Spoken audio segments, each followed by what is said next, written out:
Allah est le vivant, le tout pardonnant. Il pardonne les péchés de ses serviteurs encore et encore et encore. Un océan de science vous fait face à face, le Coran. Qu'attendez-vous pour ouvrir cette porte, telle que le Jourdain s'ouvrit pour Élysée? Rappelez-vous des miracles d'Allah. Rappelez-vous de la mer scindée par sa volonté. Il est plus facile de rester en Égypte plutôt que d'affronter le désert. N'est-il pas plus facile à un chameau de passer par le chat d'une aiguille? Ne voulez-vous pas atteindre une grande bénédiction de votre Seigneur? Ne savez-vous pas que votre Seigneur est aussi notre Seigneur? Le gérant, l'intendant, celui à qui on se confie et dont le soutien ne fléchit jamais. Le défenseur, celui qui empêche, celui qui protège et donne la victoire à ses pieux serviteurs. Ils disent, si à telle heure ce qu'ils ont dit n'est pas, nous les tuerons. Ils ont imaginé réduire Allah à l'impuissance en façonnant le veau d'or dans leur impatience. Ils adorent Allah seul, seulement si cela les arrange.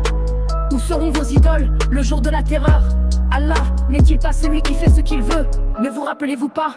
Vivre, c'est penser et agir et non rêver, rester inerte. Oh vous les hypocrites, restez là.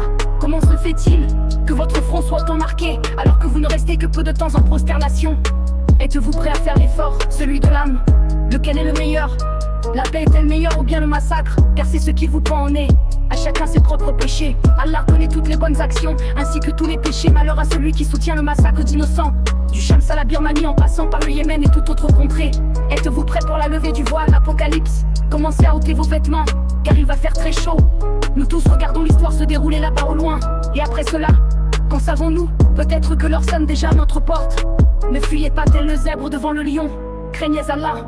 Et comptez ceux qui disent, nous sommes croyants, à être tétanisés par la peur.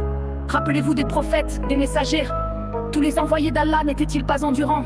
Allah ne nous a-t-il pas donné lui la vue et le cerveau?